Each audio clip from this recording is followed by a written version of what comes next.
Hi, everyone. Are you looking for ways to keep your senior dog active, happy, and healthy? Then this video is for you. Hi, everyone. I'm Hindi. I created Great Paws and All. And today I want to talk about something that is very close to my heart, actually. It seems that as dogs get older, they seem to get a lot less exercise. And it's like a vicious circle because if they're dealing with things like arthritis or mobility issues, they could be in pain. So they seem to want to spend more time on their bed. So pet parents think that their dogs are happy in their bed, so they leave them in their bed. But actually, they're just getting depressed, so they don't want to get out of bed. But the pet parents think they want to stay in bed and they don't really get out. So let's talk about ways that we can get our dogs out and about more often. Now, every dog needs exercise, whether they have arthritis or other mobility issues, they still need some kind of physical exercise. And every dog needs mental stimulation. So we're going to talk about those two things separately. So in terms of physical exercise, obviously it's going to depend on your dog's ability. Now, it's always better to not have them be weekend warriors, which means, they're out for miles of hikes on Saturday, Sunday, but during the week they barely get more than, a walk around the block. And it's also better to break their walks into smaller walks a few times a day than one huge one because sitting around the house is boring. So if they can get out two or three at least times a day, it's a lot better for them, for their physical well being and their mental well being. Now, what kind of things can they do? Walking, whatever pace works for them. Make sure they don't get too tired or too sore because you still have to come back. If your dog has a little bit more trouble, a wagon or a stroller is the best thing you could ever invest in. I think it's the greatest invention. I've had two. My dogs could walk, but they couldn't walk that far, but I wanted to keep them out with me. So they get a little walk, they're in the stroller when they need a break, and they walk some more. And this way they can stay out with me for hours. We're not limited by how long they're physically able to walk.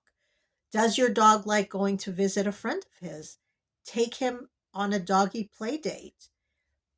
Can you walk to a new park or take a drive to a new area and let him sniff new scents in another part of town, on the beach? I mean, there are so many ways to have your dog get some physical exercise. How about swimming? Your you may have like a local doggy pool or a hydro center that you can use if you don't have access to a lake, and or it's too cold out or it's too far. See if you have a local indoor hydrotherapy pool, and that would be great, and it mixes things up. So how about some, like a game of, roll the ball, let him chase after it. Only roll it as far as he's able to go. So if he's really slow and mobility problems make it harder to move, then just roll it, you know, from here to here. Let's see. Yeah, tricks. I mean, all there are so many ways to get your dog out and about because and again, so let me go back to mobility issues.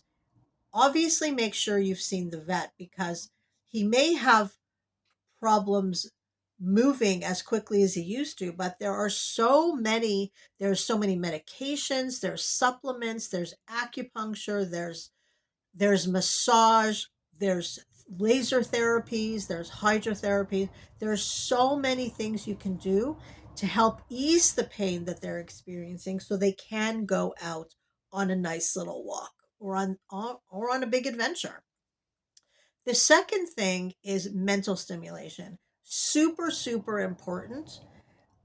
No matter how mobile your dog is, you still need to get their brains active. Now, this is really great if you live in a cold climate and there's snowstorms or the weather's so miserable and he's not able to get out as much as you would like. Keep him busy. tons of games online. You can just look up homemade puzzle toys. Okay, I'll give you some examples. For instance, make mealtime more interesting. You may be just throwing his food in a bowl and that's it. He inhales it like a vacuum cleaner. It's gone in a minute. What about if he's eating dry food, for example, what if you take a handful and scatter it across the floor? Makes a little Makes mealtime a little bit more fun. How about if you take a Kong, layer it? So start with dry food at the bottom. Then you can put some, I don't, whatever your dog is eating, divide it up into the Kong and make layers. You could freeze it a little bit to make it last even longer. That's a great way to make mealtime more interesting.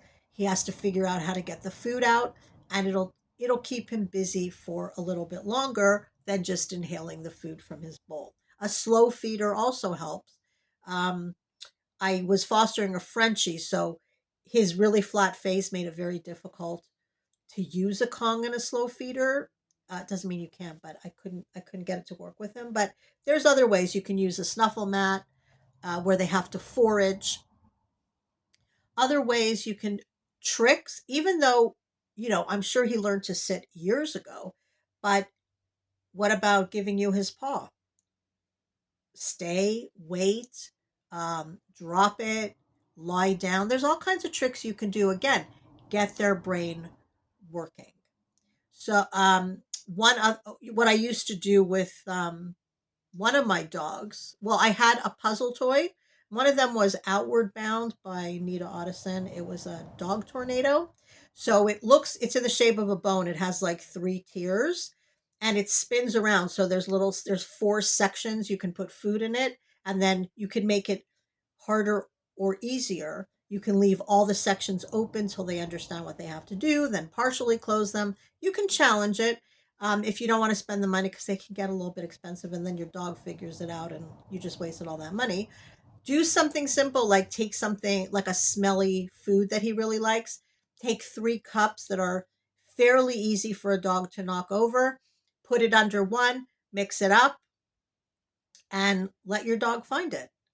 So many ways to keep your dog. Oh, I just remembered something in terms of, well, that goes in the category physical exercise and mental stimulation. How about an obstacle course? You could do it outside, you could even do it in the house. You could buy the equipment. I think it's pretty inexpensive on places like Amazon, or make your own. For instance, take a broom handle and put each end on a pillow, for instance, and let your dog walk over it. Now, how high you make it obviously depends on his ability. Do something like that. You can buy cones, those orange cones in the dollar store, and just set them up and let him walk in and out. So many ways to keep your dog active.